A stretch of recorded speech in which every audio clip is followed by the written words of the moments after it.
The road. The world didn't end with a bang. It just faded.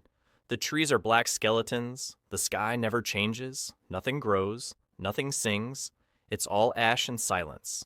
And in that silence, a father and son walk down what's left of a road. No names. No backstory. Just two shapes moving through a dying world, pushing a shopping cart filled with blankets, old cans, and whatever hope they can carry. This is Cormac McCarthy's The Road, a novel that doesn't care about explaining the apocalypse. It only cares about what's left after you've survived it. The man is sick, coughing blood into the dirt. The boy is too young to remember the world before. All he knows is this: don't light fires at night, don't trust anyone, and if something bad happens, there's a bullet. Because there are people out here, the kind that eat others, the kind that keep children in basements for meat, the kind who don't remember what it meant to be human. And through all this, the father tells his son a story, a lie maybe, that they're the good guys, that they carry the fire, that somewhere out there, there's still something worth finding. But you can feel the truth in every step. They're not headed toward salvation. They're walking toward the edge, and they know it. What makes the road horrifying isn't gore or violence. It's the erosion of hope. The small moments, when they find a locked door and hesitate, when they open a cellar and see something they can't unsee, when the boy asks if they'd eat him if he died. It's those quiet questions that echo louder than any scream, because the apocalypse isn't coming. It's already happened, and love, real love, is just trying to hold on to one last piece of goodness while everything around you burns. In the end, it's not about whether they make it. It's about what it costs to keep your soul intact in a world where souls don't matter anymore. The road doesn't lead anywhere. It just keeps going. The fifth child. They had the perfect life, or at least the one they thought everyone should want. A big house in the suburbs, full of sunlight and noise. Harriet and David, traditional to the core, dreamed of a large, happy family, and for a while, they had it. 4 children, polite dinners, holidays full of laughter. Then came the fifth. From the beginning, something was wrong. The pregnancy was violent. Sharp pains, unnatural movements, kicks like punches. And when the baby arrived, there was no soft moment, no joy, just dread. Ben. That was his name. He didn't cry like the others, didn't smile, didn't seem to recognize faces. As he grew, so did the unease. He broke things, hurt pets, hurt his siblings. There was nothing childlike about him. He was strong, cold, watchful, and soon the house, once loud with life, turned quiet with fear. Family stopped visiting. The other kids began to fade into the background. Everything revolved around Ben, and no one knew what he was. Doctors had no answers. Teachers refused to take him. Harriet, his own mother, looked into her child's eyes and saw something ancient, something that didn't belong. The horror of the fifth child isn't supernatural, it's domestic.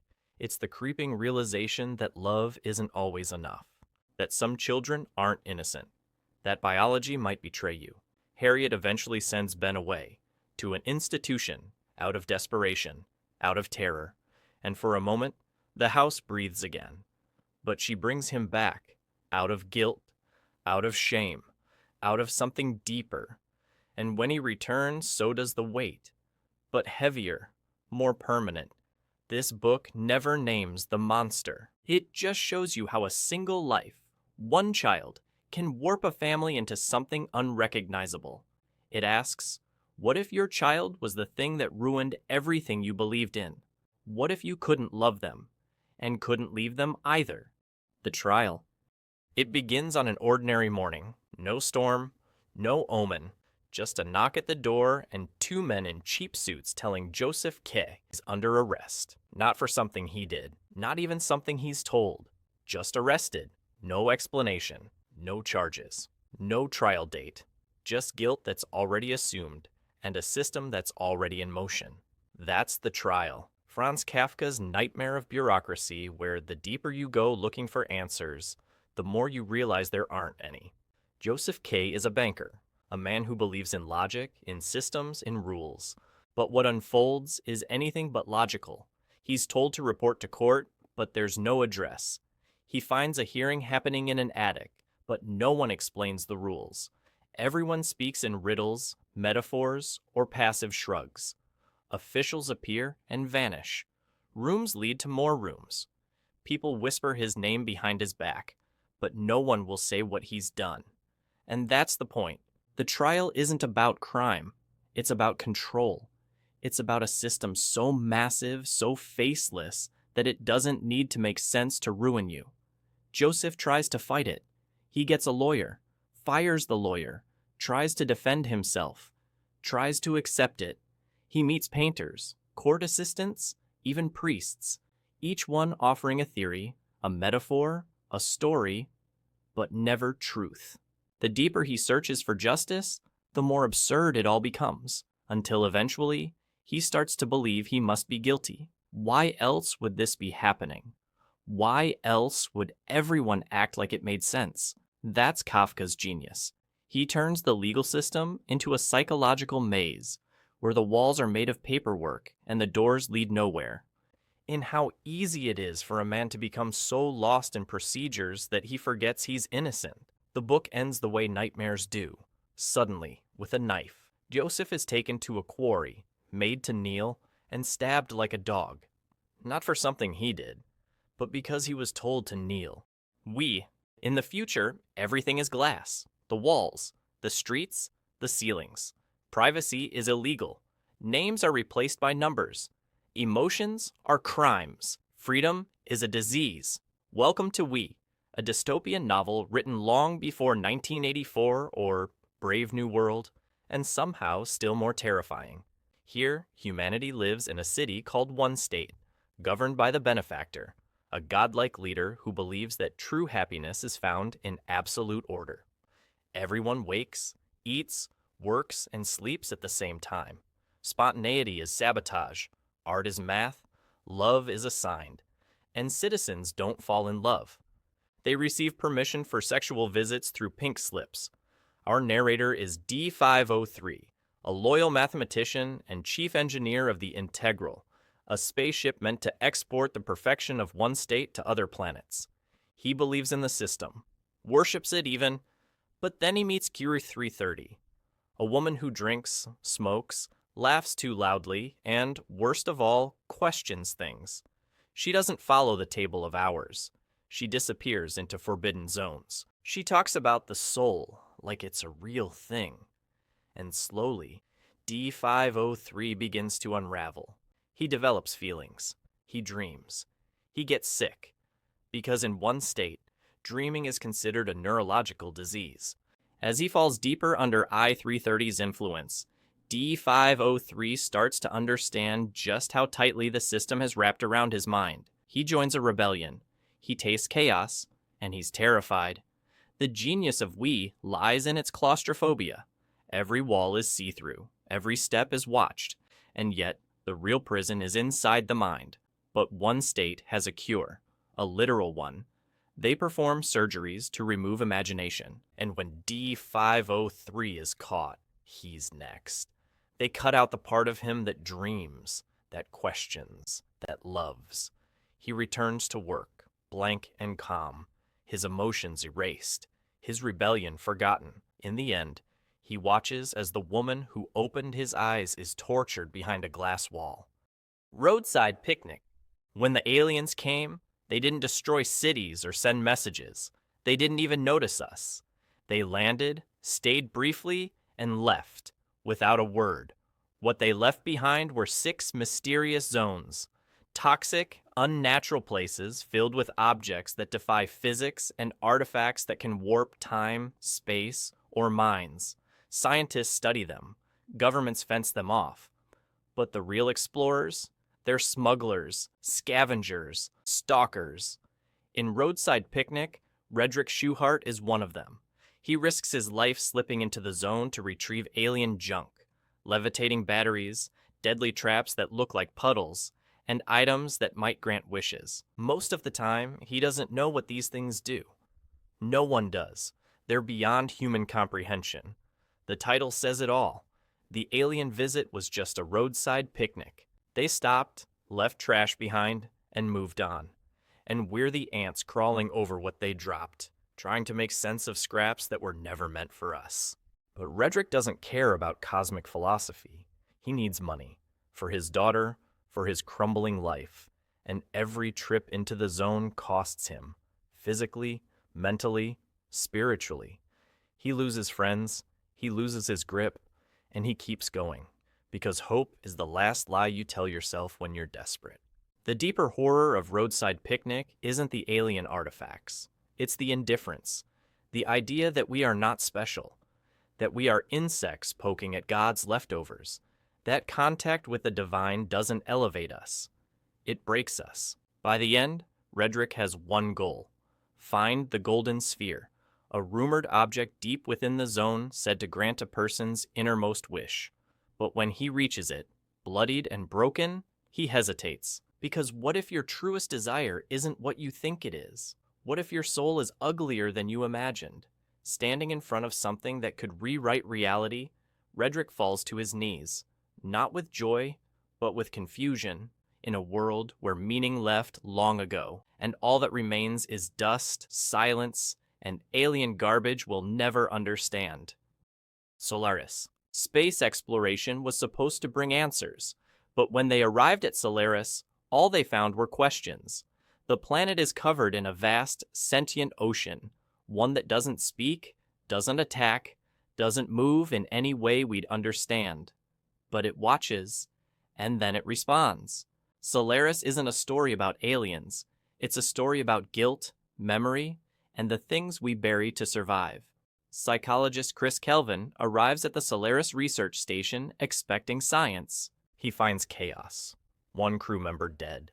The others losing their minds. And then it happens. Someone from his past appears. His wife, who died years ago. She's not a ghost, not quite a hallucination. She's flesh and blood. She speaks, remembers, loves.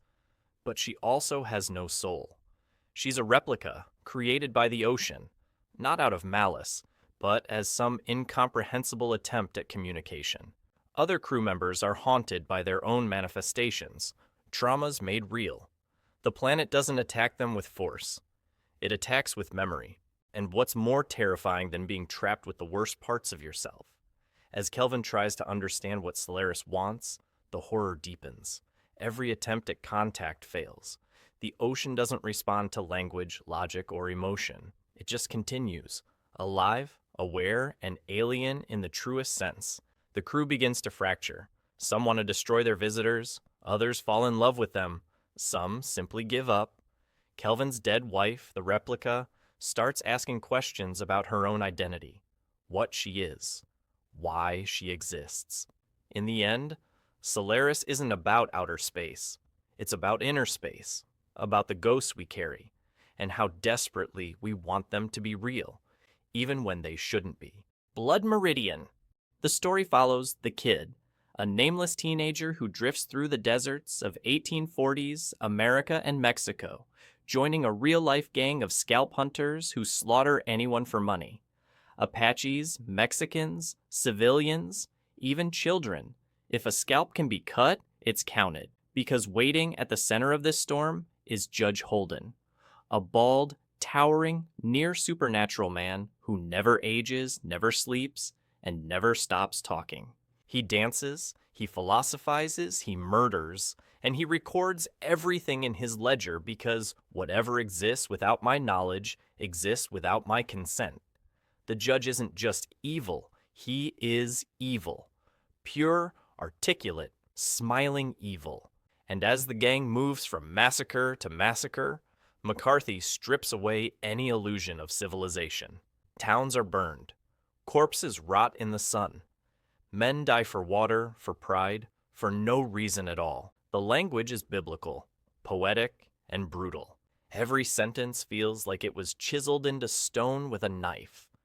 And the further you read, the more you realize there is no redemption here. Just dust and death and men driven mad by the scale of it. The kid starts out wild but human. You keep hoping he'll escape, that he'll break free from the cycle of violence. But this is Blood Meridian. Mercy is a myth. At the end, after years of killing and wandering, the kid meets the judge again. And what happens next? McCarthy doesn't say clearly, but the implication is chilling. That evil doesn't die, that it dances on forever. The book closes with the judge declaring he will never die, and you believe him. Because Blood Meridian isn't about the past. It's about the part of us that wants to watch the world burn and dance in the ashes. The Cats of Ulthar. In the quiet town of Ulthar, there is one law spoken with absolute certainty. No man may kill a cat. It sounds quaint, like a folktale warning scratched into the side of a barn. But behind that rule is something darker, something Lovecraft never fully explains, and that's what makes it linger. The Cats of Ulthar is a short story, barely a few pages long, but it carries a weight that feels cosmic. It starts with a simple cruelty. An old couple at the edge of town, known for their hatred of cats. Stray after stray goes missing. Everyone knows what happens to them, but no one dares interfere. Fear has made the town complicit. Then, one day, a caravan of wandering mystics passes through. Among them is a boy named Menes and his beloved black kitten. The next morning, the kitten is gone, and the old couple says nothing. That night, Menes does not cry. He doesn't shout.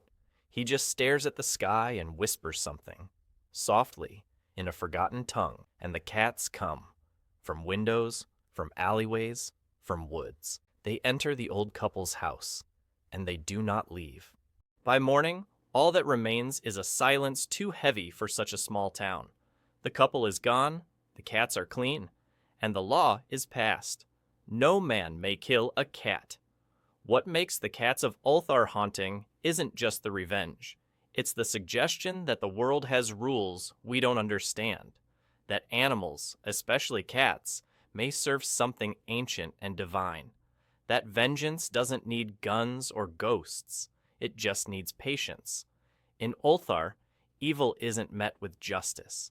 It's met with inevitability. More videos like this are on the way, so hit that subscribe.